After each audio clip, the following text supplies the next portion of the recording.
जय जय शङ्कर हर हर शङ्कर जय जय शङ्कर हर हर शङ्कर जय जय शङ्कर हर हर शङ्कर जय जय शङ्कर. சௌந்தர்ய லஹரி தெய்வத்தின் குரல் 6ஆம் பாகம். அன்னை வழிபாடு. அவ்வை அன்னையும் பிதாவும் முன்னறி தெய்வம் என்கிறாள். வேதமும் மாதா பிதாக்களை தெய்வமாக நினைக்கச் சொல்கிறது. இரண்டிலும் அப்பாவுக்கு முன்னாடி அம்மாவைத்தான் தெய்வமாக சொல்லியிருக்கிறது. தாயாரை தெய்வமாக நினைப்பதையே திருப்பி வைத்து தெய்வத்தையே தாயாராக பாவிக்கும் போதுதான் அம்பாள் அம்பாள் என்று வழிபடுகிறோம். மற்ற எந்த ரூபத்தையும் விட பரமாத்மாவை இப்படி தாயாராக நினைக்கிற போதே ஜாஸ்தி ஆனந்தம் உண்டாகிறது. ஏன், அம்மாவை விட அன்பானவர்கள் இல்லை. அவளிடம் நமக்கு சுவாதீனம் ஜாஸ்தி. கொஞ்சம் கூட பயப்பட வேண்டாம், வெட்கப்பட வேண்டாம். பயத்துக்கும் வெட்கத்துக்கும் காரணமாக இருப்பதெல்லாம் தன்னால் அவள் முன் அடிபட்டு போகிறது.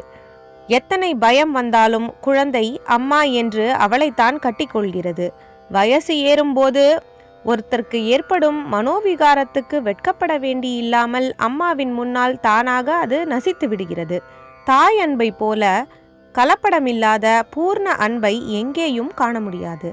பிள்ளை எப்படி இருந்தாலும் தன் அன்பை பிரதிபலிக்காவிட்டாலும் கூட தாயாராகப்பட்டவள் அதை பொருட்படுத்தாமல் பூர்ண அன்பை செலுத்தி கொண்டே இருக்கிறாள். பெற்ற மனம் பித்து, பிள்ளை மனம் கல்லு என்கிறோம். துஷ்ட பிள்ளை இருப்பதுண்டு, ஆனால் துஷ்ட அம்மா என்று ஒருத்தி கிடையவே கிடையாது. குறிப்பு: குபுத்ரோ ஜாயேத க்வசிதபி குமாதா ந பவதி என்று தேவி அபராத க்ஷமாபன ஸ்தோத்திரத்தில் சொல்லியிருக்கிறது. பிறக்கிற போதே அம்மாவிடம்தான் ஒட்டிக்கொள்கிறோம். அவள் உயிரில், அவள் உடம்பில், அவள் உணவில் நாம் உண்டாகிறோம். பிறந்த பிற்பாடும் ஆகாரம் தருவதிலிருந்து சகலத்துக்கும் அவள்தான் கதியாய் இருக்கிறாள். பால்யத்தில்தான் தாயார் குழந்தையின் பரஸ்பர அன்பு ரொம்பவும் அதிகமாக இருப்பது. அவளையே முழுக்க நம்பி இருப்பது அப்போதுதான். காமாதி விகாரங்கள் தொடாத போதுதான் அம்மாவே கதியாய் இருப்பது. எல்லாம் அவள் செய்வாள் என்று திட உறுதியோடு கவலை இல்லாமல் ஒப்புக்கொடுப்பது குழந்தை பிராயத்தில்தான். பரமாத்மாவை மாதாவாக பாவிப்பது அதனால்தான். நமக்கு எத்தனை வயசாய் இருந்தாலும் அங்கே குழந்தையாய் விடுகிறோம். பூர்ண நம்பிக்கை, சரணாகதி என்று ஒட்டி கொண்டிருப்பது, மனோவிகாரம் இல்லாமல் இருப்பது, இப்படி குழந்தை தன்மையிலுள்ள தெய்வத்தன்மை எல்லாம் நம்மிடம் வருவதற்காகத்தான் பரமாத்மாவை அம்பாளாக பாவிப்பது. பசியாக இருக்கட்டும், ஒரு வஸ்து வேண்டும் என்றிருக்கட்டும், வெளியே போக ஆசையாயிருக்கட்டும், நோவு நொடி எதாகட்டும், எதுவானாலும் அம்மா அம்மா என்று அந்த ஒருத்தியையே குழந்தை பிடித்து கொண்டிருக்கிறது. அதுபோல நாம் பரமாத்மாவை விடாப்பிடியாக பிடித்து கொள்ள அவரை ஜெகன்மாதாவாகவும் நம்மை குழந்தைகளாகவும் ஆக்கிக் கொள்ள வேண்டும், குழந்தையாகி விட வேண்டும் என்று உபனிஷத்தும் உபதேசிக்கிறது. குறிப்பு: பிருஹதாரண்யக்கம் 3.5.1. பரமாத்மாவை ஜெகஜனனியாக பாவிப்பது என்றால் இது இல்லாத ஒன்றை நாமே கல்பித்து கொண்டு சந்தோஷப்படுவது என்று அர்த்தமில்லை. வாஸ்தவத்திலேயே சகல குணங்களுக்கும் ஆශ්‍රயமாக இருக்கப்பட்ட பரமாத்மாவிடம் பூர்ணமான மாத்ருத்வமும் இருக்கத்தான் செய்கிறது. இத்தனை அம்மாக்களுக்கும் அந்த அம்மாக்களுடைய வாத்சல்யத்துக்கும் தியாகத்துக்கும் அந்த பரமாத்மாதானே மூலம். அதனால் நாம் பாவிக்காவிட்டாலும் யதார்த்தத்திலேயே பரமாத்மா மாத்ரு தத்துவம் நிரம்பியவர்தான். தாயிற் சிறந்த தயாவான தத்துவனே என்று மாணிக்க வாசகர் சொல்வது இதைத்தான். குறிப்பு: சிவபுராணம் வரி 61. அம்மையே அப்பா ஒப்பிலாமணியே என்றும் சொல்கிறார். குறிப்பு: பிடித்த 10:3. அப்பர் சுவாமிகளும் அப்பன் நீ அம்மை நீ என்கிறார். குறிப்பு: தனித்திருத்தாண்டகத் தொடக்கம். பரமாத்மாவின் மாத்ருபாவத்தை அனுபவித்துத்தான் இப்படியெல்லாம் சொல்லியிருக்கிறார்கள். நம் சரீரத்தின் அம்மா எத்தனை அன்பாயிருந்தாலும் அவளுடையதோ நம்முடையதோ யாருடைய சரீரம் முதலில் போனாலும் அதோடு அந்த சம்பந்தம் போய்விடுகிறது. வெவ்வேறு ஜென்மாவில் வெவ்வேறு அம்மா வருகிறாள். இத்தனை அம்மாக்களுக்கும் உள்ள அன்பின் மூலமான பரமாத்மா மட்டும் எப்போதும் சாஸ்வதமாக தொடர்ந்து வருகிறார். இதனால்தான் தொடர்ந்து வரும் தாயானை. குறிப்பு: தொடர்ந்து நின்றன் தாயானை. அப்பர் சுவாமிகள் திருவாலவாய் திருத்தாண்டகம் 8 என்கிறார்கள்.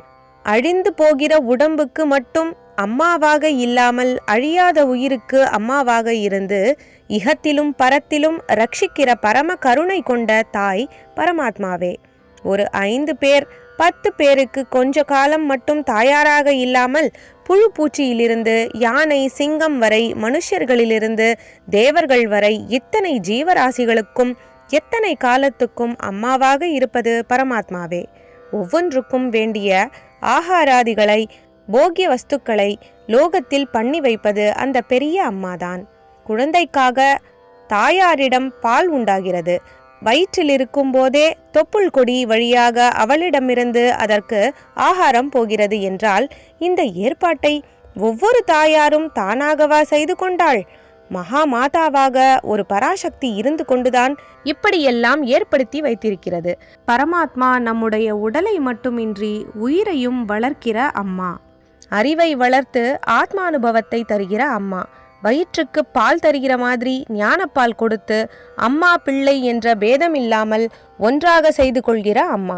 ஆனதால் நம் மனசுக்கு பிடித்திருக்கிறது என்பதற்காக மட்டுமில்லாமல் இந்த ஜன்மத்துக்கு ஏற்பட்ட தாயையே தெய்வமாக வழிபட வேண்டும் என்கிற நியாயத்தையொட்டி வாஸ்தவமாகவே எந்தெந்த ஜன்மத்துக்கும் ஜன்மாவே நீங்குவதற்கும் துணையாக இருக்கிற பரமாத்மாவையும் தாயாக வணங்கத்தான் வேண்டும்.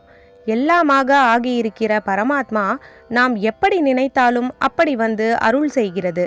அப்படி சாக்ஷாத் பரபிரம்மே தாயாகி அம்பிகையாக இருந்து கொண்டு நமக்கு அனுக்கிரகம் செய்ய வேண்டும் என்று நாம் பிரார்த்தித்தால் அவ்விதமே வந்து அருள் புரிகிறது.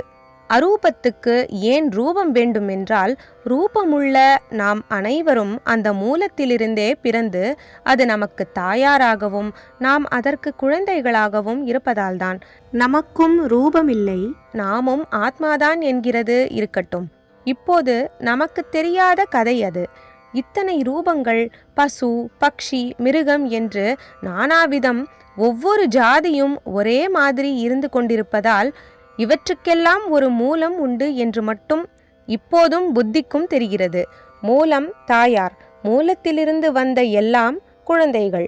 குழந்தை என்றால் அதற்கு அம்மாவை பார்த்தாக வேண்டும். அவள் பக்ஷணத்தை எடுத்து வைத்துவிட்டு உள்ளே இருந்தால் போதாது. குழந்தை பக்ஷணத்தை தொடாது. அவளே கண்ணுக்கு முன்னால் வந்து ஊட்டினால்தான் தின்னும். பக்ஷணமே வேண்டாம். அவள் கண்ணுக்கு முன்னால் இருந்துவிட்டால் போதும். உள்ளே இருந்து கண்ணே ராஜா என்று அவள் குரல் கொடுத்தால் கூட போதாது. அவளை பார்த்தே ஆக வேண்டும். அவள் தூக்கி வைத்து கொள்ள வேண்டும். அவள் முகத்தை பார்த்தால்தான் அது கழுக் கழுக் என்று சிரிக்கும். நாமும் குழந்தைகள்தானே பராசக்திக்கு. அதனால் அரூபமாக தத்துவமாக ஒரு பராசக்தி தான் நம்மை ரட்சிக்கிறது என்று தெரிந்தால் போதமாட்டேன் என்கிறது. ரூபமாக பிரேமையாக ரட்சிக்கிறாள் என்று பார்க்கும்படியாக அது வந்தால்தான் மனஸ் நிறைகிறது. பரமாத்மாவை பரம கருணாமூர்த்தியாக பார்க்க வேண்டுமானால் அதற்கு அம்பாள் ரூபத்தை விட வேறில்லை. குழந்தைக்கு தாய், கன்றுக்கு பசுவை போல எந்த ஜன்மத்திலும் எந்த காலத்திலும் எல்லா பிராணிகளுக்கும் தாயாராக இருக்கும் பரதேவதையின் பாதாரவிந்தத்தில் நிறைந்த அன்பு இருந்துவிட்டால் வாழ்க்கையே நிறைந்து பரிபூர்ண ஆனந்தம் உண்டாகிவிடும். அம்மாவாக உபாசிக்க ஆரம்பித்தால் இப்படிப்பட்ட நிறைந்த அன்பு வெள்ளம் இயல்பாக நம்மிடமிருந்து பெருக ஆரம்பித்துவிடும். அம்பாளுடைய தியானம் இடைவிடாத தாயாராக நம்மிடமிருந்து பெருக ஆரம்பித்து விட்டால் அதுவே சகல தாப சமனமான சமஸ்த பாப நிவாரகமான புண்ணிய தீர்த்தமாகும். அன்புக்கெல்லாம் ஊற்றாக இருக்கிறது அதுதான். சகோதர சகோதரிகளே என்று இப்போது நாம் வாய் வார்த்தையில் மட்டும் பிரசங்கிப்பதும் எழுதுவதும் நிஜ அனுபவமாவது இத்தனை பேருக்கும் நிஜமாக ஒரே அம்மாவாக நமஸ்தே ஜகத் ஏக மாதக என்று காளிதாசன் ஷியாமளா தண்டகத்தில் சொன்னது போல ஒரே அம்மாவாக பரமாத்மா இருப்பதை உணரும் போதுதான். எல்லா ஜீவ ஜந்துக்களையும் நம் உடன் பிறப்புகளாக தழுவுகிற அன்பானது இத்தனைக்கும் பொதுவாக இருக்கும் மாதாவை உணரும் போதுதான் சித்தியாகும். தேவி பரமான புண்ணிய இலக்கியம். இதனாலெல்லாம் தான் வேத காலத்தில் இருந்து ஸ்திரீ ரூபத்தில் மாதாவாக பரமாத்மாவை உபாசித்து வந்திருக்கிறார்கள். ஸ்ரீ சுக்தம், துர்கா சுக்தம் உஷஸை பற்றினது, அதிதியை பற்றினது, ராத்திரி சுக்தம், தேவி சுக்தம் முதலான வேத மந்திரங்கள் இப்படிப்பட்டவைதான்.